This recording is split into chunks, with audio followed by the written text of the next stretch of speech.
Сэтгэл хүргээл юм хиймээр юм байл. Анх нь нэг л юм ойлгосон. Би тайлан тоглолттой байсан. Би үзэсгэлэн гаргасан. Айн заагаар. Тэгээд явж байгаад байна шүү дээ. Том өргөн одоо төв замын хоёр талаар явж байхад надад тараад хүмүүс хийж яхахыг харсан. Миний орон бүтээлийг үзээд хүндэтгэж ин ойлгож байна. Тэр надад асар том хүндэтгэлсэн. Нэг биш нэг хэсэг осууд хүндэтгэж миний хийж яхахыг харсан л да. Гэхдээ альва орон бүтээлийг сэтгэл зүрхээр хийх л хүчтэй. За хуур хийнэ гэл хуур нь хийгээд их хүчтэй. Ишнийх нь модыг яаж хийх вэ? Нүүрэнд нь царанд нь хийж байгаа тэр мод ямар модны хаашаа харсан аль талд нь байгаа модноос авсан мод байна гэдгийг хүртэл анзаарах хэрэгтэй. Уул нь хөгжим хийдэг ус тэрийг шүүр сонгож өөр модоо хэлдэг байхгүй. Бодог хүртэл нөлөөлөх одоо ямар бодог хамаагүй одоо юм барилгын хамаагүй бодохгүй тэгвэл тэгээ дуусчихгүй. Тийм нарийн байхгүй юу. Тэгтэл бид нар чинь одоо би хөдөөний тэгэл тэр үрэл явжлаа байхгүй. Одоо наацхан ширэн цартаа хоор гэдгийг бол надад аль хэзээс хэлчихсэн. Ширэн цартаа хоорыг би хийлэхэд тэр одоо шилэдэр хөг халуун цагт хөг ингэ дээшлэхгүй. Хөөтөн одоо бороотой үед хөг доошлохгүй. Тийм технологи би гаргах хэрэгтэй байхгүй. Тэгтэл тэр их шат яашаа өгдөр маш нарийн байсан байгаа. Тэгээд зарим нь олж алт талд ингээд яваад байгаа болохоор яг тоош нь ингээд ажиллаад тэр хоорныхаа саран дээр ажиллаад ирвэл бас хөл юм шиг байна. Тэгэхгүй заа нэг тийм байдаг та гээд ингээд нэг барьж яваа тавих тэр бас үр дүнтэй биш болчихдог.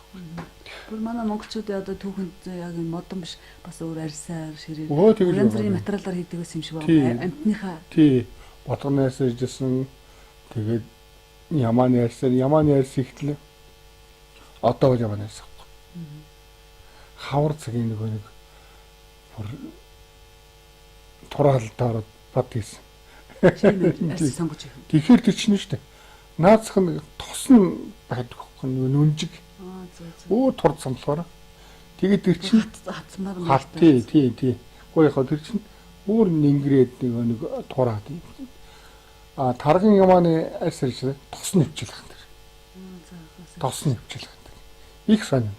Тэгээд тэр чи одоо орчин үеийн нэг янз яваас бол юм хийж тэр нэг үл хийвэрчдэг юм нэг үл ингээд тэр цуурдаг юм. Их хэцүү ажилладаг байхгүй. Тэгтэл тэр чинь монголчууд зөөлдөг сайхан арга байсан шүү дээ.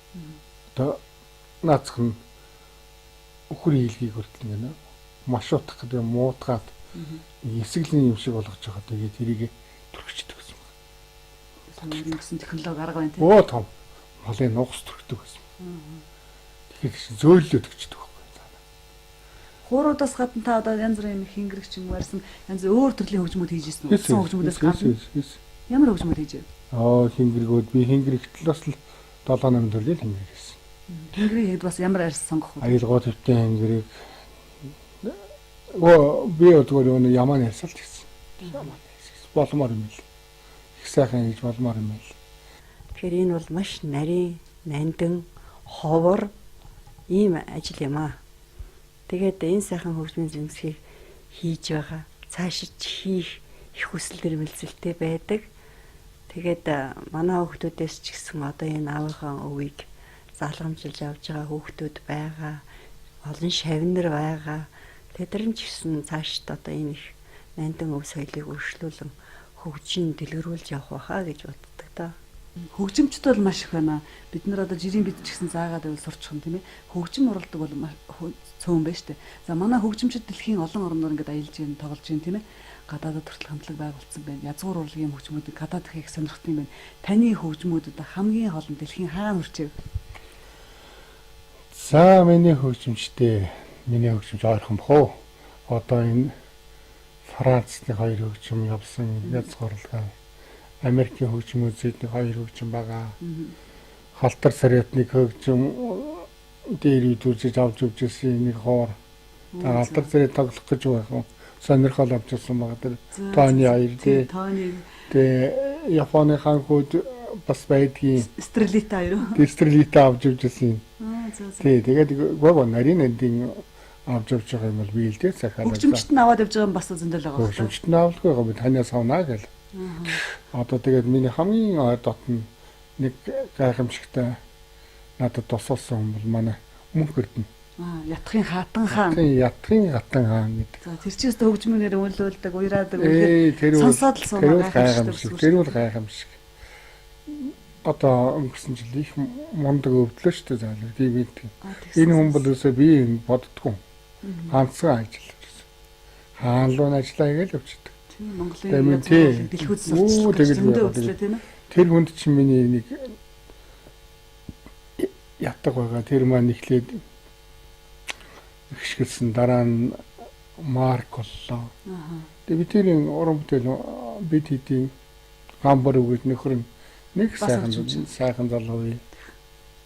Ээдээ ханайг дээдлсэн гайхамшигтай хөгтөд. Би энэ хөгтөдийг ерөөсөн маш хөндлөж явдаг.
За эрхэм үзэгчдээ тэгэхээр Дэмчиг гарав хөгжмийн зэмсэг урлаач уран бүтээлч энэ сайхан ахтайгаа уулзаад сайхан ярилцлага өрнүүллээ. Тэгээд танд цаг зав зориулж надад ярилцлага өгсөнд баярлалаа. Тэгээд олон сайхан хөгжмийн талаар бид бүхэнд мэдээлэл өглөө. Тэгээд манай үзэгчд маань хөгжмийн боловсралдаа бас нэмэр ханд болсон байх гэж бодож байна. Тэгээд танд уран бүтээлийн өндрөөс өндөр амжилт хүсье. Олон сайхан зэмсгүүд хийж тэр зэмсгүүд нь бидний чих сонорыг мелаж авах болтугай танд эрүүл их урт удаан наслахыг хүсье. Баярлалаа. Тэгээ бодсон сонсон юм бол их л яах юм. Сайхан нарийн энд хөгжмөдийг хиймээр л байна. Одоо наацх нь дутуу хөгжмөд хоорнуудад наацх нь байна. Тэр холмон шарга гэдэг хоороос нь хоёр талтай тоглодог. Холмон шарга гэж тий тагоо хоор гэж байна. Жалавчин хоор гэж байна. Тэд чинь тустай онцлог. Тэгээ наацх нь тэрийг чинь сонсцоод тэгээд зүгөө сууж чадахгүй тэгээ яаж хийвэл яахан ямар шэнцтэй байх вэ гэвэл их л бодол санаа болж тэрийг гүйцээж их ажил болдгийг тэрийг одоо тэгээ бодол явж л байна. Тэгээ та бүхэнд хамгийн сайн сайхан мөхний хүсье баярлалаа.